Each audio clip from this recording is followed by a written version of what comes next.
ससुर ने बहू को नौकरानी समझ लिया। घर में मैं और मेरे ससुर ही हुआ करते थे और एक नौकरानी होती थी जो कि मेरे साथ सोती थी। जब मैं सुबह उठती तो मेरे पेट पर काली स्याही लगी होती थी। मैं हैरान थी कि ये कैसे हो गया। एक दिन मैंने अपनी नौकरानी को नींद की दवा खिलाकर अपनी जगह पर सुला दिया और कमरे में छुप गई। अभी कुछ ही देर हुई थी, मेरे ससुर मुझे समझकर नौकरानी के साथ। आज भी मेरे पेट पर वो ही काला निशान था। लगातार 20 दिन से रोज मेरे पेट पर ये निशान नज़र आ रहा था। काली स्याही के निशान से मैं बहुत परेशान सी हो गई थी। कौन था जो रात में ये निशान मेरे पेट पर लगाता था? मैं जब नहाती तो वो निशान हल्का सा हो जाता था।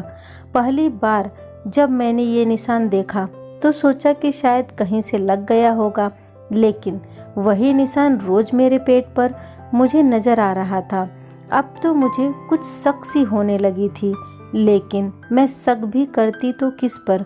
मेरे घर में मेरे अलावा बस 2 ही लोग थे, एक मेरे ससुर, दूसरी एक काम वाली लड़की जो कि मेरी उम्र की थी। बात कुछ यूँ है कि मेरी शादी के बाद ही मेरे पति को वापस दूसरे शहर जाना पड़ा, क्योंकि वो वहीं जॉब करते थे। मेरे ससुराल में मेरे ससुर ही थे। सास की पहले ही मृत्यु हो चुकी थी और मेरे पति दीपक अपने माता पिता के इकलौते थे, लेकिन जॉब दूसरे शहर में करते थे और मुझसे कहते थे कि तुम्हारा वीज़ा लगवाकर तुम्हें भी मैं बाहर ही बुलवा लूँगा। मैं अपने पति के जाने पर बहुत उदास थी। घर में एक ही नौकरानी थी जो दिन रात वही रहती थी, वरना तो घर में मैं और मेरे ससुर ही अकेले होते थे। लोग तरह तरह की बातें ना बनाए, इसलिए मेरी शादी से कुछ दिन पहले ही एक नौकरानी दिन रात के लिए रख दी गई थी, जो हर काम करती थी और रात को मेरे साथ सो जाती थी। वो भी नौजवान लड़की थी। पहले तो मेरे ससुर का ज़्यादातर समय अपने कमरे में ही गुजरता था या फिर लाउंज में टीवी देखकर, लेकिन लाउंज में भी वो तभी आते थे जब उन्हें नाश्ता या खाने की ज़रूरत होती। मेरे ससुर बहुत अलग किस्म के इंसान थे। खाना खाने से पहले हाथ धोते तो 15 मिनट तक हाथ ही धोते रहते थे, फिर बार बार हाथों को सूंघते और कहते पता नहीं कौन सा हाथ ठीक से धुला है और कौन सा नहीं। फिर खाना खाते हुए टीवी देखते रहते। मुझसे वो ज़्यादा बात भी नहीं करते थे, बस काम होता तो बुला लेते थे, वरना आवाज़ ना देते। मैं पूरा दिन उस नौकरानी से घर के काम करवाती और साथ साथ बातें भी करती रहती थी। शुरू के 2 महीने तो ऐसे ही गुजर गए। दीपक से भी मेरी हर 2 दिन के बाद बात होती थी। मैं हर बार उनसे अपने वीज़ा का ज़रूर पूछती, लेकिन वो यही कहते कि कोशिश कर रहा हूँ। जब कभी मैं नौकरानी से अपने ससुर के कमरों में सफाई करने को कहती तो वो नहीं करती। कहती थी दीदी आप भी मेरे साथ चले, मुझे साहब से बहुत डर लगता है। बार बार मुझसे कभी बेड के चादर बदलवाते रहते हैं, कभी कई बार झाड़ू लगवाते रहते हैं। कहते हैं कि तुम ठीक से सफाई नहीं करती। मैं नौकरानी की बात पर हंसने लगती और कहती कि वो कुछ गलत फहमी है, तो कहने लगी नहीं नहीं दीदी, मुझे तो ठरकी लगता है, उनकी नज़रें अच्छी नहीं हैं। क्या आपको पता है, कल मुझे कहने लगे इतनी गर्मी है मेरे कमरे में, मैं नहाने जा रहा हूँ, तुम चाहो तो दुपट्टा उतार कर काम कर लेना। मुझे उसकी ये बात कुछ अजीब सी लगी। उसे तो मैंने यह कहकर टाल दिया कि बेटी समझकर तुम्हारा ख्याल कर लिया होगा। वो कहने लगी जाने भी दो दीदी, हमने सारी ज़िंदगी तरह तरह के लोगों के घरों में काम किया है, सबकी नज़रों को अच्छी तरह से जानते हैं। फिर वो किचन में चली गई। मैंने उस बात को भुला दिया, लेकिन अब जो मेरे साथ हो रहा था कुछ अजीबोगरीब सा था। आखिर कौन था जो काला रंग मेरे पेट पर लगाता था और मुझे महसूस भी नहीं होता था? रात को मैं देर तक जागते रही। मेरे काम करने वाली लड़की मेरे ही कमरे में ज़मीन पर बिस्तर लगाकर सोती थी। रात 2 बजे तक तो मैं जागती रही, लेकिन फिर मुझे नींद लग गई। पूरा दिन घर के कामों में लग के मैं पूरी रात जाग न पाती। एक बार जब मैं अपने ससुर के कमरे में उन्हें चाय देने गई तो मेरे होश ही उड़ गए। वो काली स्याही को उंगली में लगाए खाली कागज पर कुछ आड़ी टेढ़ी लकीरें खींच रहे थे। मैं तो उन्हें शाम की चाय देने के लिए गई थी, लेकिन जो कुछ देख चुकी थी मेरे होश उड़ाने के लिए काफ़ी था। जब उनकी मुझ पर नज़र पड़ी तो पहले तो मैं घबरा गई, फिर मुझे देखकर गुस्से से बोले, तुम बिना पूछे क्यों मेरे कमरे में आ जाती हो? क्या तुम्हें किसी ने ये तमीज़ नहीं सिखाई कि दरवाजे पर पूछकर इजाज़त मिलने पर अंदर आते हैं? पहली बार उन्होंने मुझे इस लहजे में कहा। मेरा तो रंग फीका हो गया। मैं वापस पलट गई और सीधा अपने कमरे में आ गई। मेरे दिल की धड़कनों का यह आलम था कि जैसे सीने से दिल बाहर ही आ जाएगा। मुझे अपने पेट पर लगा स्याही का निशान दिमाग में घूमा। तो क्या वो निशान मेरे ससुर? ये ख्याल आते ही मेरी रूह कांपने लगी। ये अजीब सी बात थी। मुझे सोचते ही झुरझुरी सी होने लगी। पहले तो मैं दिल ही दिल में इस बात से इनकार करती रही, वो मेरे पापा की जगह है, मैं ऐसा कैसे सोच सकती हूँ। लेकिन एक अटल हकीकत थी कि मेरे पेट पर यह निशान होता था और मेरे ससुर भी वही रंग की स्याही में सफ़ेद कागज़ पर कुछ लकीरें खींच रहे थे। एक बार मैं अपने कमरे से निकलकर किचन में गई तो मेरे ससुर नौकरानी के बिल्कुल पीछे खड़े थे। वो ध्यान से बर्तन धो रही थी। वो उसके इतने करीब थे कि शायद चंद इंच का फासला हो।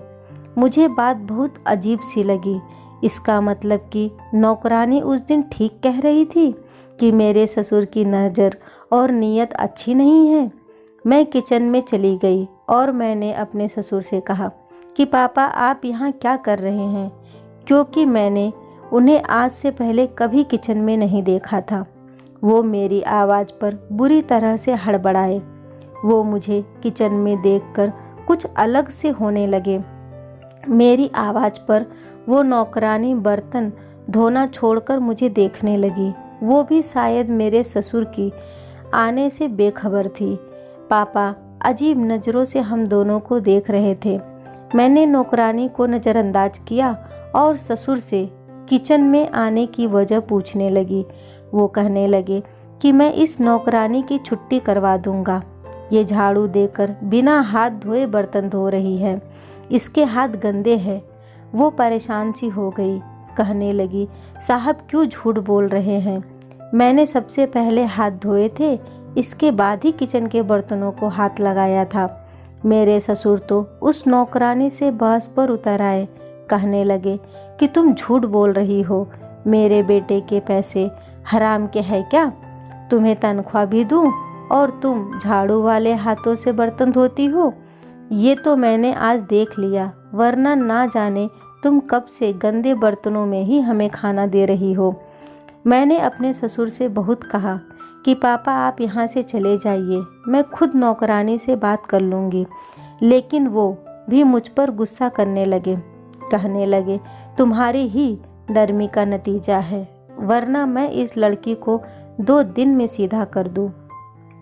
मेरा बेटा परदेश में ना जाने कैसे कैसे अपना गुजारा करके घर पैसे भेजता है और ये लड़की मुझे गंदे बर्तन में खाना देती है। आज से तुम ही मेरे बर्तन धोओगी। इस लड़की के हाथ में मैंने बर्तन देखे तो इसे धक्के देकर निकाल दूंगा। गुस्से से यह कहते हुए वो किचन से निकल गए। लड़की तो रोने लगी, कहने लगी मुझे यहाँ काम नहीं करना, पैसे लेते हैं तो अपनी मेहनत के लेते हैं, हमने अपनी इज्जत नहीं बेच रखी जो ये साहब मुझे इतनी बातें सुना रहे हैं। वो भी गुस्से से नौकरी छोड़ने को तैयार बैठी थी। मैंने उसे अपने गले लगाकर चुप करवाया। मैं ससुर के साथ अकेले नहीं रहना चाहती थी। मुझे ये हौसला था कि एक औरत मेरे साथ रहती है। अभी तो मैं एक परेशानी से निकल नहीं पाई थी कि मेरे पेट पर काली स्याही के निशान आता कहाँ से है, और एक नौकरानी के कमरे में होते हुए कैसे मेरे ससुर मेरे कमरे में आ सकते हैं। मैंने नौकरानी से कहा कि तुम बर्तनों को हाथ न लगाना, मैं खुद धो दूंगी, लेकिन तुम काम छोड़कर मत जाओ। मैंने बड़ी मुश्किल से नौकरानी को राजी करके किचन से बाहर निकाला। तभी लाउंज में मेरे ससुर मेरे पति से फ़ोन पर बहस कर रहे थे कि वो नौकरानी को घर से निकाल दे, लेकिन मैं भी सोच चुकी थी कि दीपक से साफ कह दूंगी कि नौकरानी को मैं कभी छुट्टी नहीं दूंगी। अब तो मैं बिल्कुल भी अकेले रहने के हक में नहीं थी। मैंने दीपक से भी कह दिया कि अगर नौकरानी घर से गई तो मैं भी मायके चली जाऊंगी। पापा को बर्तनों से तकलीफ़ है तो मैं खुद धो दूंगी। मेरे पति ने अपने पापा को ना जाने कैसे समझाया, क्योंकि अब वो बहस नहीं करते थे। मैं खुद बर्तन धोने लगी। मैं खाना ससुर के सामने खुद रख देती थी। अभी मैं कुछ देर आराम के लिए अपने कमरे में जाने लगी तो वो मुझसे कहने लगे कि आज के बाद मुझे ये नौकरानी मेरे कमरे में नज़र ना आए। आज के बाद मेरे कमरे की सफाई का ख्याल तुम रखोगी। यह सुनकर मैंने इस बात पर हाँ में सर हिला दिया। मैंने सोचा कि अभी ससुर गुस्से में हैं, 2-4 दिन काम कर देती हूँ, फिर खुद ही ठीक हो जाएंगे। लेकिन मुझे क्या पता था कि उनका मुझे अपने कमरे में बुलवाने का मकसद क्या था। मैं जब ससुर के कमरे में पूछकर अंदर गई ताकि उनके कमरे में सफाई कर दूं, तो वो फिर से काली स्याही में उंगली डुबोई एक सफ़ेद कागज़ पर लकीरें खींच रहे थे। मुझे देखकर जल्दी से सब कुछ दराज में रख दिया और सीधे होकर बैठ गए। मैंने कहा, पापा मैं सफाई कर दूं? तो कहने लगे, हाँ कर दो।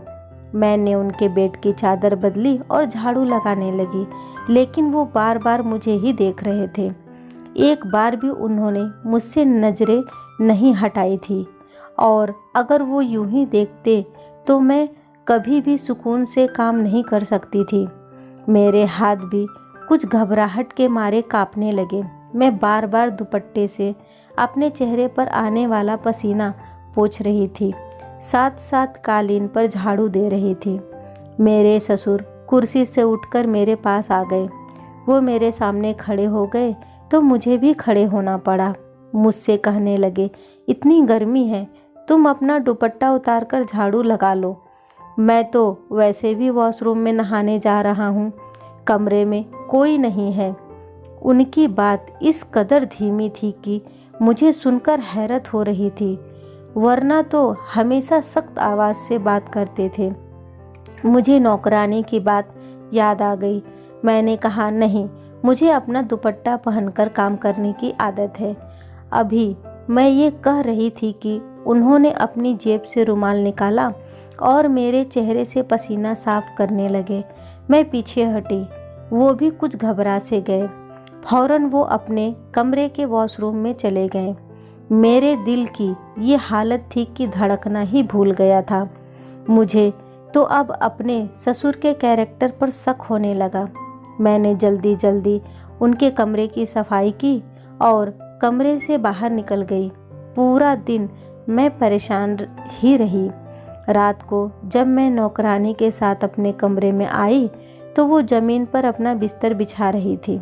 मैंने कहा, नीलम ज़रा इधर आओ, मेरी बात सुनो। मैंने सोचा मुझे नौकरानी से सारी बात बतानी चाहिए। वो अपना बिस्तर छोड़कर मेरे पास आकर बैठ गई। मैंने उससे कहा कि तुम जो कुछ भी मेरे ससुर के बारे में कहती हो, मुझे भी वो सच लगने लगा है। फिर मैंने उसे ये भी बता दिया कि रोज़ मेरे पेट पर एक काली स्याही का निशान होता है। वो ये बात सुनकर मुझे हैरत से फटी आंखों से देखने लगी। कहने लगी, दीदी, मुझे तो आपके ससुर पर पहले से ही शक है। मुझे तो लगता है कि वो आप पर कुछ गलत भी करता है। हमारे गांव में भी एक ससुर ने गलत करके बहू से शादी कर ली थी। उसका पति भी बाहर रहता था। नौकरानी की बात सुनकर होश उड़ गया। पहले तो साहब मुझे देखता रहता था और अब मेरी जब भी उन पर नज़र पड़ती है तो वो आपको ही देखते होते हैं। मुझे भी निकालने के चक्कर में है, इसलिए तो बिना वजह मेरे हर काम में नुक्स निकालते हैं।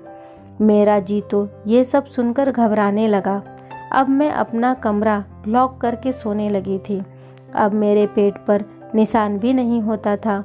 अब तो मुझे यकीन होने लगा था रात को ज़रूर मेरे ससुर मेरे कमरे में आते हैं, शायद कोई गलत काम भी करते हैं। लेकिन ऐसा कैसे मुमकिन था? जब से मैंने कमरा बंद करना शुरू किया, मेरे ससुर मुझे घूर घूर कर देखने लगे थे, लेकिन मैंने परवाह नहीं की। कुछ दिन के बाद ही मेरे ससुर तो मुझ पर चिल्लाने लगे, कहने लगे कि तुम अपने कमरे का दरवाज़ा लॉक क्यों करती हो? मेरा बेटा तुम्हें मेरी जिम्मेदारी पर छोड़ के गया है। मुझे इस नौकरानी पर बिल्कुल भरोसा नहीं, इसलिए मैं खुद आकर बार बार कमरे में झांकता हूँ कि कहीं यह कोई कीमती चीज़ चुरा कर भाग न जाए। ससुर की किसी बात का मुझे भरोसा नहीं था। मैंने रात को दीपक से कह दिया कि मेरे वीजे का जल्द से जल्द बंदोबस्त करे, मुझे उनके पास जाना है।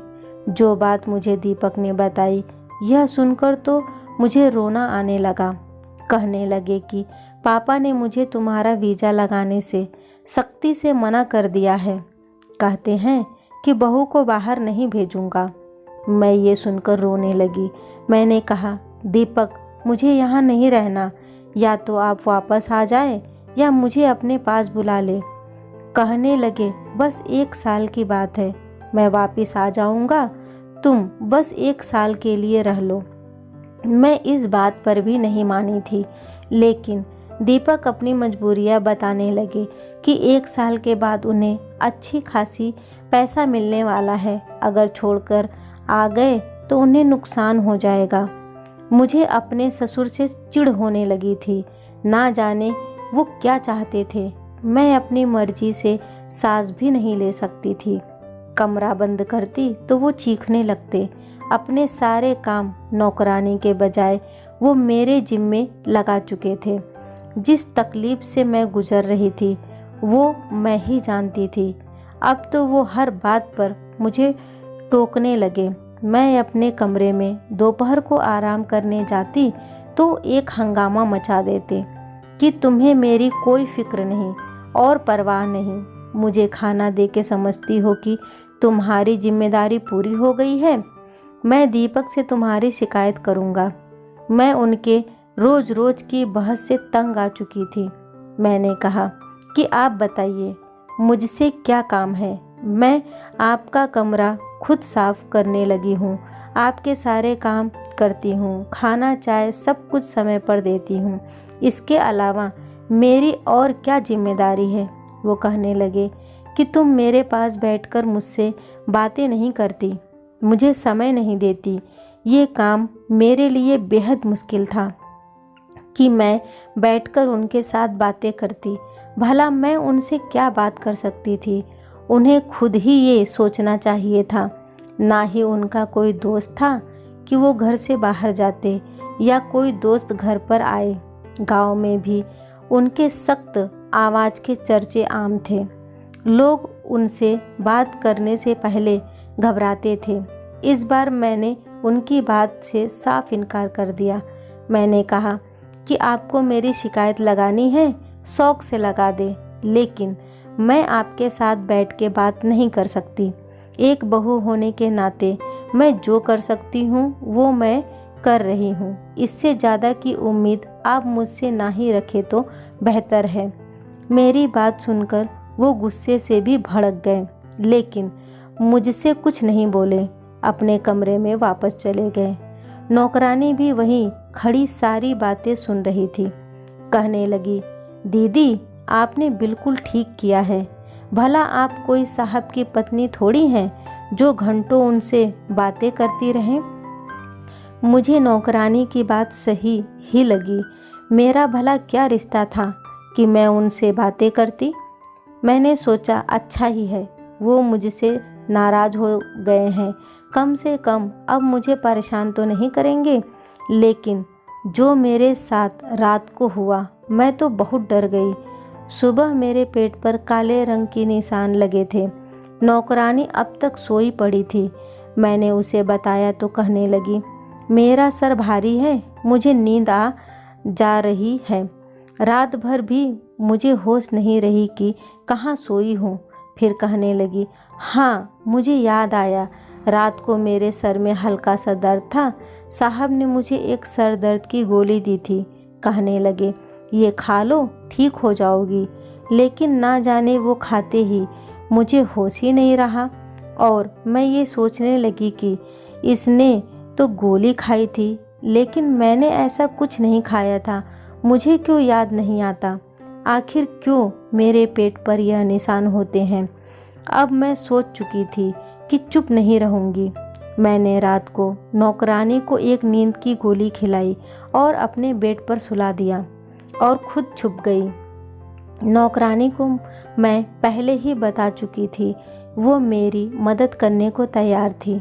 मैं पर्दे के पीछे छुपी। जब रात के 2 बजे मेरे ससुर मेरे कमरे में आए और बेड के करीब जाने लगे। जैसे ही वह बेड के करीब हुए, मैंने लाइट जला दी। मेरे ससुर उससे पीछे हट गए, मुझे अपने पीछे देखकर हैरान हो गए और कमरे से बाहर निकल गए। मैं रस्सियों से बंधी हुई थी, मेरे हाथ पीछे बंधे हुए थे, मुंह रुमाल से बंधा था। मेरी आंखों से बेबसी की आंसू निकल रहे थे। दूसरी कुर्सी पर मेरे ससुर बैठे थे, उन्हें भी रस्सियों से बांधा हुआ था। सामने 2 मर्द खड़े थे और मेरी अलमारी से सारा सोना निकाल रहे थे। वो नौकरानी उनके साथ खड़ी थी। सारा खेल उसी का रचाया हुआ था। वो कहने लगी कि वो कब का हर चीज़ से हाथ साफ कर चुकी होती, बस मेरा भरोसा जीतना चाहती थी। जानबूझकर वो मेरे ससुर के बारे में शक डालती थी। मेरे पेट पर निशान वो ही लगाती थी और मेरे ससुर को मेरे खिलाफ बात करती थी कि आपकी बहू अच्छी नहीं, आपको समय देने को तैयार नहीं, इसलिए तो आपसे कोई बात नहीं करती। क्योंकि वो अच्छी तरह जानती थी कि मेरे ससुर कुछ वहमी हैं, इसलिए उनके सामने जानबूझकर झाड़ू वाले हाथों से बर्तन धोती थी। चाहती थी कि हम ससुर और बहू एक दूसरे से उलझते रहे और वो अपना काम कर जाए। जब मैंने उसे अपना प्लान बताया तो उसने अपने 2 मर्दों को बुला लिया। उसने कोई नींद की दवा नहीं खाई थी। वो मुझे और मेरे ससुर को एक कमरे में इकट्ठा करना चाहती थी और रात को उसने मेरे ससुर से कहा कि आपकी बहू मुझे अपनी जगह पर सुलाकर रात को किसी से मिलना चाहती है। अगर यकीन ना आए तो रात को कमरे में आकर देख लेना। इसलिए मेरे ससुर रात को मेरे कमरे में आए तो बेड के पास जाकर यही देखने लगे कि सो कौन रहा है। तभी मैंने लाइट जला दी। मुझे कमरे में देखकर वो वापस जाने लगे तो दरवाजे पर 2 मर्द खड़े थे जिनके हाथ में तेज धारदार चाकू थे। इन मर्दों के कमरे में दाखिल होते ही नौकरानी उठ खड़ी हो गई। हम दोनों बहू और ससुर को रस्सियों से बांधकर सब कुछ चोरी करने लगी। अचानक ये हुआ था कि उसी रात दीपक वापस आ गए। हमें सरप्राइज़ देना चाहते थे, लेकिन जैसे ही घर पहुँचे, घर का मेन गेट खुला था। वो तो घबरा से गए। जब अंदर आए तो मर्दों की आवाज़ें सुनकर समझ गए कि कोई चोर घर में घुस आए हैं। उन्होंने ससुर के कमरे में जाकर पुलिस को फ़ोन कर दिया। कुछ ही देर में पुलिस घर पहुंच गई और हम बाल बाल बच गए। मेरे ससुर ने दीपक को वापस दूसरे शहर जाने से सख्ती से मना कर दिया कि हम कम पर गुजारा कर लेंगे, लेकिन किसी नौकर को दिन रात अपने घर नहीं रखेंगे। वो घर के भेदी होते हैं और फिर जब मौका मिलता है अपना काम कर जाते हैं। मेरी शादी को अब 5 साल गुजर गए हैं। मेरे 2 बच्चे भी हैं। लेकिन मैं घर के सारे काम खुद करती हूँ। नौकरानी के लिए अगर मेरे पति कह भी दे तो मैं साफ इनकार कर देती हूँ। धन्यवाद। दोस्तों, कैसी लगी ये कहानी मुझे कमेंट करके ज़रूर बताइएगा। वीडियो को लाइक और शेयर करना ना भूलें। चैनल पे पहली बार आए हैं तो इसे सब्सक्राइब ज़रूर करें। कहानी सुनने के लिए आपका बहुत बहुत धन्यवाद।